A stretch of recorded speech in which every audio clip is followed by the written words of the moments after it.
नमस्कार। आज हम एक बहुत ही जानी मानी किताब एकार्ट टॉले की द पावर ऑफ नाउ यानी वर्तमान क्षण का सामर्थ्य, इस पर आई एक समीक्षा की गहराई में उतर रहे हैं। सुना है ये किताब जिंदगी बदल सकती है, ऐसा समीक्षा का कहना है। तो समीक्षा का जो मुख्य विचारों से पकड़ते हैं पहले, वो ये कहती हैं कि हमारी ज्यादातर जो दिमागी उलझनें हैं, परेशानियां हैं, वो या तो गुजरे हुए कल में अटके रहने से होती हैं या फिर आने वाले कल की चिंता करने से।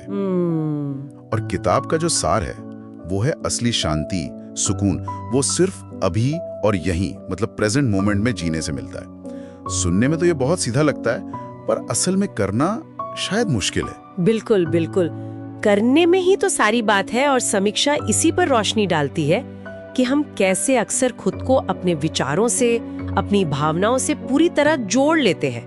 टॉले जिसे ईगो कहते हैं, वो सिर्फ घमंड नहीं है। अच्छा, सा है जो लगातार अतीत और भविष्य की कहानियां बुनता रहता है, अपनी एक झूठी पहचान बनाता है, और यही पहचान हमें इस पल में जीने से रोकती है। समीक्षा कहती है कि ये दुख का एक बड़ा कारण है। हाँ, ये ईगो वाला आइडिया काफी गहरा है। और समीक्षा एक और दिलचस्प शब्द का जिक्र करती है, पेन बॉडी। ये क्या है? समीक्षा के हिसाब से ये हमारे दुख से कैसे जुड़ी है? हाँ, पेन बॉडी। समीक्षा इसे टॉले का एक अहम विचार बताती है। पेन बॉडी मतलब हमारे अंदर जमा हुआ पुराना भावनात्मक दर्द, जैसे गुस्सा, दुख, डर, ये सब जो इकट्ठा हो जाता है ना, वो एक तरह की कह सकते हैं सेमी ऑटोनॉमस एनर्जी जैसा बन जाता है, मतलब अपने आप चलने वाली ऊर्जा। समीक्षा के मुताबिक टॉले कहते हैं कि ये पेन बॉडी बीच बीच में एक्टिव हो जाती है। एक्टिव हो जाती है मतलब वो और ज्यादा दुख को अपनी तरफ खींचती है ताकि वो जिंदा रह सके, जैसे कोई अंदर बैठा हुआ परजीवी हो जो नेगेटिविटी पर ही पलता है। बाप रे, ये तो काफी इंटेंस है।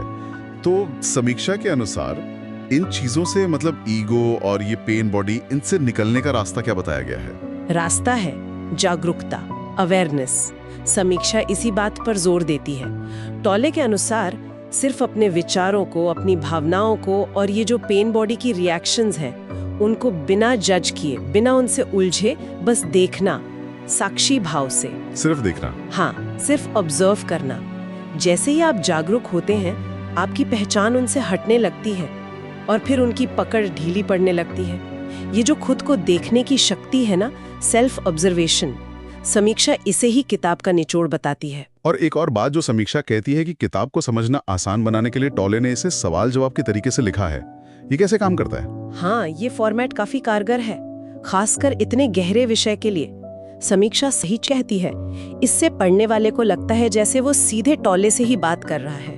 अच्छा, ये कोई फैक्ट्स या थ्योरी रटाने की कोशिश नहीं है, इसका जोर अनुभव पर है।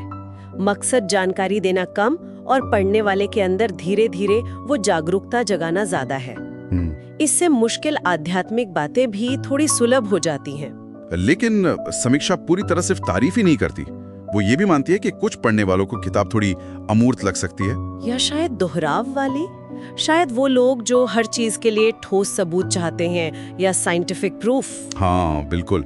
और समीक्षा इस आलोचना को सामने रखकर एक जरूरी सवाल भी उठाती है, क्या हर तरह के ज्ञान को हमें साइंस या लॉजिक के पैमाने पर ही परखना चाहिए, या कुछ ज्ञान ऐसा भी होता है जो पर्सनल एक्सपीरियंस पर, अंदरूनी बदलाव पर आधारित होता है? ये तो सोचने वाली बात है। समीक्षा का झुकाव लगता है कि द पावर ऑफ नाउ इसी दूसरी तरह की किताब है। इसका मकसद दुनिया समझाना नहीं है, बल्कि आपके अंदर की दुनिया को बदलने में मदद करना है। तो कुल मिलाकर देखें, समीक्षा का निष्कर्ष ये है कि द पावर ऑफ नाउ हमारे सोचने का, जीने का और खुद को समझने का नजरिया बदल सकती है। लेकिन शर्त यह है कि इसे खुले मन से और धैर्य के साथ पढ़ा जाए। ये सिर्फ एक किताब नहीं, एक अंदरूनी सफर का बुलावा है। शायद इसीलिए समीक्षा ने इसे 4.55 की काफी अच्छी रेटिंग दी है।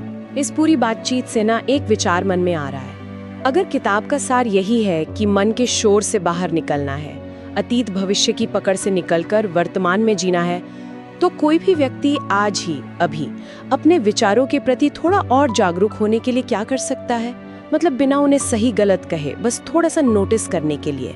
शायद सिर्फ 1 मिनट के लिए अपनी सांस पर ध्यान देना, उसके आने जाने को महसूस करना, या अगली बार जब कोई तेज भावना उठे, गुस्सा या डर, तो उसे महसूस करने के साथ साथ ये भी देखना कि अच्छा, मैं इस भावना को महसूस कर रही हूँ।